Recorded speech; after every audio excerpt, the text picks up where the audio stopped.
Eu queria começar te fazendo uma pergunta que pode ser desconfortável. O que as tuas imagens dizem para quem acompanha o teu feed? Hoje, nós produzimos e postamos fotos como se estivéssemos preenchendo um vazio, mas raramente paramos para perguntar o que essas imagens comunicam sobre quem nós somos realmente, ou como enxergamos o mundo, né? Vamos olhar aqui para essa imagem e me diz uma coisa. O que você sente ou pensa quando mergulha seu olhar nessa cena? Uma fotografia não é sobre clicar, é sobre provocar. Como no poema de Manuel de Barros, que tentou fotografar o silêncio. Luiz Braga torna esse silêncio concreto. Ele não fez esta foto para preencher um feed. Ele a fez para paralisar o tempo. E hoje eu te convido para uma reflexão. O que acontece quando a gente tira a pressa de nossa retina e permite que uma imagem de fato nos diga algo? Eu sou Thiago Azevedo, professor e fotógrafo, e hoje a gente vai falar um pouco sobre a trajetória do Luiz Braga, né? Fotógrafo paraense. Não para através de números ou configuração de câmera, mas para entender um pouco como uma foto ela pode ser ao mesmo tempo um retrato e uma oração. Isso começa com uma simples questão: como recuperar o peso e a alma das imagens que a gente cria? E hoje eu quero te convidar para entrar nessa imagem comigo. Luiz de Braga nasceu em Belém do Pará, num tempo em que a cidade respirava melhor os silêncios e as pausas. Num tempo urbano, onde casas tinham telhados aparentes, crianças corriam mais livres e tomavam banhos de chuva nas ruas e biqueiras. Era uma cidade mais calma, com pessoas que sentavam à frente de suas casas, as mangueiras choviam suas mangas com mais frequência e, de tempos em tempos, as calçadas ficavam rosas, anunciando a chegada de frutos em seus jambeiros. Com esse cenário em que Braga cresceu, ele aprendeu que a Amazônia não é apenas verde e que sua fotografia não precisava ser apressada. Ele encontrou a cura em um mundo destrutivo através da cor. Ele pegou o caboclo amazônico, muitas vezes invisibilizado ou visto como exótico, e o colocou em um altar de saturação. Aqui, a cor não é um filtro, ela é a própria identidade do lugar. Em O Barqueiro Azul, em Manaus, de 1992, vemos que essa fotografia não é fruto apenas de um clique ou a criação de uma imagem, mas de uma espera e educação sensível do olhar. Existe um tempo de maturação entre o fotógrafo e o fotografado, que a gente perdeu na era digital. O barqueiro não está posando, ele está criando um vínculo através da fotografia. É como o próprio Luiz Braga aponta, né? Que a fotografia para ele é criar vínculos de afeto com as pessoas. Por isso não costuma utilizar lentes de longo alcance. Ele fotografa de forma aproximada, com troca de olhares entre fotografado e fotógrafo. É um pacto de confiança que transparece na lente. Se a gente olhar pela semiótica, a gente vai perceber que nessa fotografia tudo é um signo.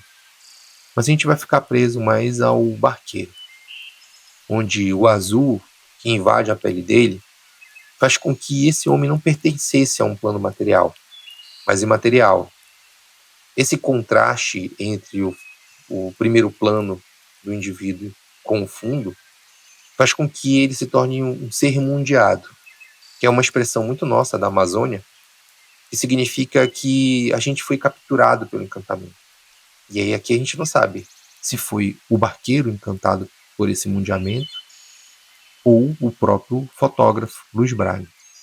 O escritor e poeta paraense João de Jesus Paz Loureiro, no livro Cultura Amazônica, uma poética do imaginário, ele vai chamar isso de imediato, que representa esse aspecto místico que é muito presente no universo ribeirinho amazônico. Braga, ele não apenas documenta essa Amazônia, mas espiritualiza, através de algumas imagens, trazendo esse universo imediato para suas fotografias. Então, ele não registra o objeto, ele aprofunda essa relação. Ele nos mostra que a realidade é muito mais rica quando permitimos que a luz nos conte a história, em vez de tentarmos impor a nossa vontade sobre ela.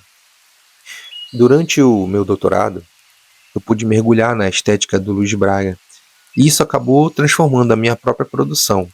Foi o período que eu me descobri fotógrafo. E essa imagem que vocês estão vendo agora, eu fiz em Curuçá, num dia em que o Luiz Braga me convidou para ir até a região. E abrindo parênteses aqui, Curuçá para mim é uma região muito rica, primeiro porque foi onde eu estabeleci meus vínculos de afeto, a família da minha esposa é de lá. Isso fez com que eu descobrisse aquela região de uma forma mais profunda.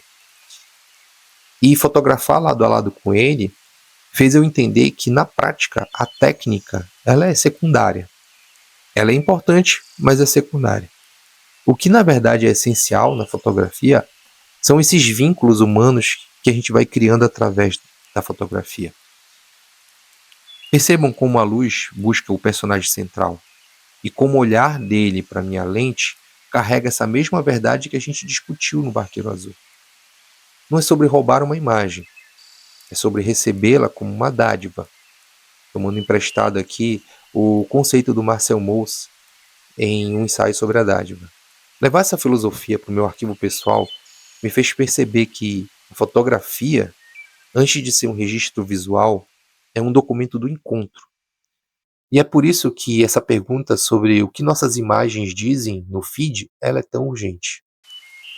Estudar Luiz Braga ensina que a fotografia é um ato de escuta e criação de relação, como ele mesmo fala.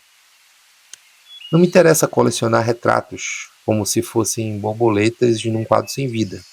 Hoje me interessa muito mais ouvir suas histórias, suas vidas. Elas são como ímãs que me atraem. Nem sempre se transformam em fotografias, mas me fazem um ser humano melhor. Eu deixo um convite para você. Na próxima vez que encontrar uma cena que te toque, tente entender o que ela quer dizer antes mesmo de levantar a câmera. E aí fica a pergunta: o que resta de nós quando a luz apaga e a foto não é feita? Se você busca esse tipo de reflexão sobre imagem e cinema, acompanhe os próximos passos aqui do canal. Vamos exercitar esse novo olhar juntos? Não esquece de curtir, comentar e compartilhar esse vídeo. E também de seguir o nosso canal para poder acompanhar as nossas novidades. Até a próxima, pessoal!